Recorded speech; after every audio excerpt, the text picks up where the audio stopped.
ನೀವಿಲ್ಲಿ ನೋಡುತ್ತಿರುವ ಈ ಸಸ್ಯ ಭಾರತದಲ್ಲಿ ಪ್ರಾಚೀನ ಕಾಲದಿಂದಲೂ ಒಂದು ಅಮೂಲ್ಯ ಆಯುರ್ವೇದ ಗಿಡಮೂಲಿಕೆಯಾಗಿದೆ. ಇದನ್ನು ಜಲಹಿಪ್ಪಲಿ, ನೆಲಹಿಪ್ಪಲಿ, ಕೆರೆಹಿಪ್ಪಲಿ, ನೀರಿಪ್ಪಲಿ ಇತ್ಯಾದಿ ಹೆಸರುಗಳಿಂದ ಕರೀತಾರೆ. ಯಾಕೆ ಹೀಗೆ ಈ ಜಲ ಸಂಬಂಧಿ ಹೆಸರುಗಳಿಂದಲೇ ಇದನ್ನು ಗುರುತಿಸ್ತಾರಪ್ಪ ಅಂದರೆ, ಇದು ಕೆರೆಯ ದಂಡೆನಲ್ಲಿ ಮತ್ತು ಈ ನದಿ, ಹಳ್ಳ, ಕೊಳ್ಳ ಇವುಗಳ ದಂಡೆನಲ್ಲಿ ಮಾತ್ರ ಬೆಳೀತದೆ. ಅಂದರೆ ತೇವಾಂಶ ಇರುವಂತಹ ಜಾಗಗಳಲ್ಲಿ ಬೆಳೆಯೋದ್ರಿಂದ ಇದನ್ನು ಈ ಹೆಸರುಗಳಿಂದ ಕರೀತಾರೆ. ಈ ಸಸ್ಯದ ವೈಜ್ಞಾನಿಕ ಹೆಸರು ಅಂದರೆ ಸೈಂಟಿಫಿಕ್ ನೇಮು ಲಿಫಿಯಾ ನಾಡಿಫ್ಲೋರಾ ಅಂತೇಳಿ ಅಥವಾ ಫೈಲಾ ನಾಡಿಫ್ಲೋರಾ ಅಂತಲೂ ಕೂಡ ಕರೀತಾರೆ. ಇದರ ಕುಟುಂಬ ವರ್ಬೆನೇಸಿ. ಈ ಸಸ್ಯದ ಇಂಗ್ಲೀಷ್ ಹೆಸರು ಫ್ರಾಕ್ ಫ್ರೂಟ್ ಅಂತ ಹೇಳಿ. ಇದನ್ನು ತಮಿಳಿನಲ್ಲಿ ಫೊಡು ತಲೈ ಅಂತೇಳಿ ಕರೀತಾರೆ. ತಮಿಳಿನಲ್ಲಿ ಫೊಡುಗು ಅಂದರೆ ಒಟ್ಟು, ಅಂದರೆ ತಲೆಯಲ್ಲಿ ಒಟ್ಟು ಬರ್ತದಲ್ಲ ಅದು. ಈ ತಲೆಯಲ್ಲಿ ಬರುವ ಒಟ್ಟಿಗೆ ಇದರ ಎಲೆಯ ಪುಡಿಯನ್ನು ಅಥವಾ ಇದರ ಎಣ್ಣೆಯನ್ನು ಹಾಕಿ ತಲೆಗೆ ಹಚ್ಚೋದ್ರಿಂದ ತಲೆಯಲ್ಲಿರುವಂತಹ ತೀವ್ರವಾದ ಒಟ್ಟು ಮತ್ತು ತುರಿಕೆ ನಿವಾರಣೆಯಾಗ್ತದೆ.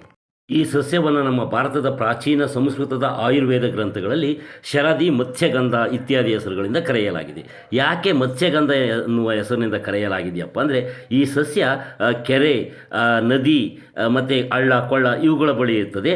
ಅಲ್ಲಿ ಸಾಮಾನ್ಯವಾಗಿ ಮೀನುಗಳಿರುವಂತಹ ಪ್ರದೇಶದಲ್ಲೇ ಇದು ಇರ್ತದೆ. ಜೊತೆಗೆ ಇದೊಂದು ಮೀನುಗಳಿಗೆ ಒಳ್ಳೆಯ ಆಹಾರ ಕೂಡ ಆಗಿರ್ತದೆ. ಇದೆಲ್ಲದಕ್ಕಿಂತ ಮುಖ್ಯವಾಗಿ ಈ ಸಸ್ಯವನ್ನು ನಾವು ಮೂಸಿದಾಗ ಸ್ವಲ್ಪ ಮೀನಿನ ವಾಸನೆಯನ್ನು ನೆನಪಿಸ್ತದೆ. ಮಹಿಳೆಯರಿಗೆ ಹೆರಿಗೆಯ ನಂತರ ಇದರ ಎಲೆಗಳ ಕಷಾಯವನ್ನು ಹಿಂದೆಲ್ಲ ಕುಡಿಸ್ತಾಯಿದ್ರು. ಯಾಕಾಗಿ ಕುಡಿಸ್ತಾ ಇದ್ರಪ್ಪ ಅಂದರೆ, ಹೆರಿಗೆಯ ನಂತರ ಮಹಿಳೆಯರಲ್ಲಿ ಕಂಡುಬರುವಂತಹ ಅಜೀರ್ಣ ಸಮಸ್ಯೆಗಳು ಮತ್ತು ಜೀರ್ಣಕ್ರಿಯೆಯ ತೊಂದರೆಗಳನ್ನು ಅದು ನಿವಾರಿಸ್ತಾ ಇತ್ತು. ಜೊತೆಗೆ ಬಾಣಂತಿಯರ ದೇಹವನ್ನು ಬೆಚ್ಚಗಿಡ್ತಾ ಇತ್ತು.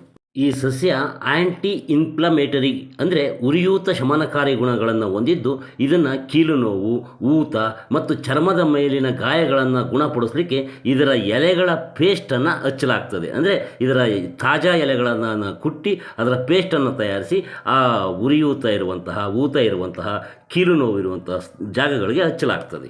ಆಯುರ್ವೇದದ ಪ್ರಕಾರ ಅತ್ಯಂತ ಮಹತ್ವದ ಔಷಧೀಯ ಗುಣಗಳನ್ನು ಹೊಂದಿರುವಂತಹ ಈ ಜಲಹಿಪ್ಪಲಿಯ ಎಲೆಯ ಚಹವನ್ನು ಮಾಡಿ ಕುಡಿದ್ರೆ ದೇಹದಲ್ಲಿರುವಂತಹ ಹೆಚ್ಚುವರಿ ಉಷ್ಣಾಂಶವನ್ನು ನಿಯಂತ್ರಿಸಿ ಅದು ದೇಹವನ್ನು ತಂಪಾಗಿಸ್ತದೆ. ಈ ಸಸ್ಯದಿಂದ ಅನೇಕ ಉದರ ಸಂಬಂಧಿ ಅಂದರೆ ಹೊಟ್ಟೆಗೆ ಸಂಬಂಧಿಸಿದಂಥ ರೋಗಗಳು ನಿವಾರಣೆಯಾಗ್ತವೆ. ಈ ಜಲಹಿಪ್ಪಲಿಯ ಸಮೂಲ ಅಂದರೆ ಇಡೀ ಗಿಡವನ್ನು ಪೂರ್ತಿಯಾಗಿ ಕಿತ್ತುಕೊಂಡು ಅದರ ಕಷಾಯವನ್ನು ಕುಡಿಯೋದ್ರಿಂದ ಜ್ವರ, ಕೆಮ್ಮು, ಕಫ ಮುಂತಾದ ಸಣ್ಣ ಪುಟ್ಟ ಕಾಯಿಲೆಗಳಿಗೆ ಅದೊಂದು ರಾಮಬಾಣವಾಗಿರ್ತದೆ.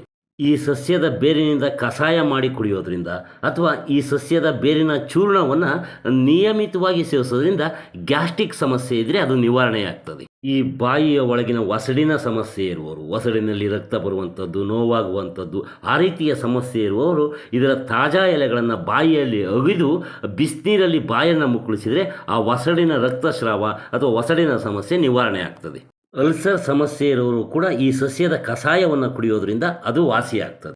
ನಿತ್ಯವೂ ಈ ಜಲಹಿಪ್ಪಲಿಯ ತಾಜಾ ಎಲೆಗಳನ್ನು ಹಸಿಯಾಗಿ ಅಗಿದು ತಿಂದರೆ ಮೂಲವ್ಯಾಧಿ ಏನಾದರೂ ಇದ್ದರೆ ಆ ಸಮಸ್ಯೆಯು ನಿವಾರಣೆಯಾಗ್ತದೆ. ಈ ಸಸ್ಯದ ಎಲೆಗಳನ್ನು ಅರೆದು ಆ ಪೇಸ್ಟನ್ನು ಮೈಗೆ ಹಚ್ಕೊಂಡು ಸ್ನಾನ ಮಾಡೋದರಿಂದ ಮೈಯಲ್ಲಿರುವಂತಹ ತುರಿಕೆ, ತುರಿಕಜ್ಜಿ, ದಡಾರಗಳಂತಹ ಚರ್ಮ ರೋಗಗಳು ವಾಸಿಯಾಗ್ತವೆ.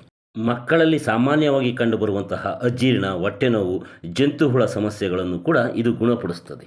ಈ ಜಲಹಿಪ್ಪಲಿ ಸಸ್ಯದ ಬಗ್ಗೆ ನಮ್ಮ ಪ್ರಾಚೀನ ಆಯುರ್ವೇದ ಗ್ರಂಥಗಳಲ್ಲಿ ವ್ಯಾಪಕ ಉಲ್ಲೇಖಗಳಿದ್ದು, ಇದನ್ನು ದೀಪನ ಅಂದರೆ ಜೀರ್ಣಕಾರಿ ಉತ್ತೇಜಕ, ಪಚನ ಅಂದರೆ ಕಾರ್ಮಿನೇಟಿವ್ ಮತ್ತು ಶೋತಾಹಾರ ಅಂದರೆ ಉರಿಯೂತ ನಿವಾರಕ ಗುಣಗಳ ಬಗ್ಗೆ ಆ ಶ್ಲೋಕಗಳನ್ನು ರಚಿಸಲಾಗಿದೆ. ಪ್ರಾಚೀನ ಆಯುರ್ವೇದ ಗ್ರಂಥಗಳಲ್ಲಿ ಈ ಸಸ್ಯವನ್ನು ಕಫ ಮತ್ತು ಪಿತ್ತ ದೋಷಗಳನ್ನು ನಿವಾರಿಸ್ತದೆ. ಇದು ಅಸ್ತಮ, ರಕ್ತದ ಅಸ್ವಸ್ಥತೆ, ವಿಷ, ಸುಡುವ ಸಂವೇದನೆಗಳು, ನೋವು, ತಲೆತಿರುಗುವಿಕೆ, ಮೂರ್ಛೆ, ಅತಿಯಾದ ಬಾಯಾರಿಕೆಗೆ ಉತ್ತಮ ಚಿಕಿತ್ಸೆಯನ್ನು ನೀಡುವಲ್ಲಿ ಇದು ಸಫಲವಾಗಿದೆ ಅಂತೇಳಿ ಪ್ರಶಂಸಿಸಲಾಗಿದೆ. ಅದೇ ಆಯುರ್ವೇದ ಗ್ರಂಥಗಳಲ್ಲಿ ಈ ಸಸ್ಯವನ್ನು ಹೃದಯ, ಕಣ್ಣುಗಳು ಮತ್ತು ವೀರ್ಯದ ಗುಣಮಟ್ಟ ಮತ್ತು ಪ್ರಮಾಣವನ್ನು ಹೆಚ್ಚಿಸುವಂಥದ್ದು ಮತ್ತು ರುಚಿ ಗ್ರಹಿಕೆಯನ್ನು ಸುಧಾರಿಸ್ತದೆ ಅಂತೇಳಿ ಇದನ್ನು ಪ್ರಶಂಸಿಸಲಾಗಿದೆ. ಅಪಾರ ಔಷಧೀಯ ಗುಣಗಳನ್ನು ಹೊಂದಿರುವ ಈ ಜಲಹಿಪ್ಪಲಿ ಸಸ್ಯ ನಿಮಗೂ ಕೂಡ ಇಷ್ಟವಾಗಿದ್ದರೆ ಈ ವಿಡಿಯೋಗೊಂದು ಲೈಕ್ ಮಾಡಿ. ನಿಮಗೆ ಏನು ಅನ್ನಿಸ್ತು ಅಂತೇಳಿ ಕಾಮೆಂಟಲ್ಲಿ ತಿಳಿಸಿ. ಮತ್ತು ನೀವು ನೋಡುತ್ತಿರುವ ಈ ನೇಟಿವ್ನೆಸ್ ಯೂಟ್ಯೂಬ್ ಚಾನಲ್ಗೆ ಇನ್ನೂ ಸಬ್ಸ್ಕ್ರೈಬ್ ಮಾಡ್ಕೊಂಡಿಲ್ಲ ಅಂದರೆ ಈಗಲೇ ಸಬ್ಸ್ಕ್ರೈಬ್ ಮಾಡ್ಕೊಳ್ಳಿ. ಈ ವಿಡಿಯೋ ಹೆಚ್ಚು ಇಷ್ಟವಾಗಿದ್ದರೆ ಇದನ್ನು ಶೇರ್ ಮಾಡಿ ನಿಮ್ಮ ಸ್ನೇಹಿತರು ಕಳಿಸ್ಕೊಡಿ, ಅವರು ನೋಡಿ ತಿಳ್ಕೊಳ್ಳಿ. ಈವರೆಗೆ ಈ ವಿಡಿಯೋ ನೋಡಿದ ನಿಮಗೆ ನಮಸ್ತೆ ನಮಸ್ತೆ ನಮಸ್ತೆ.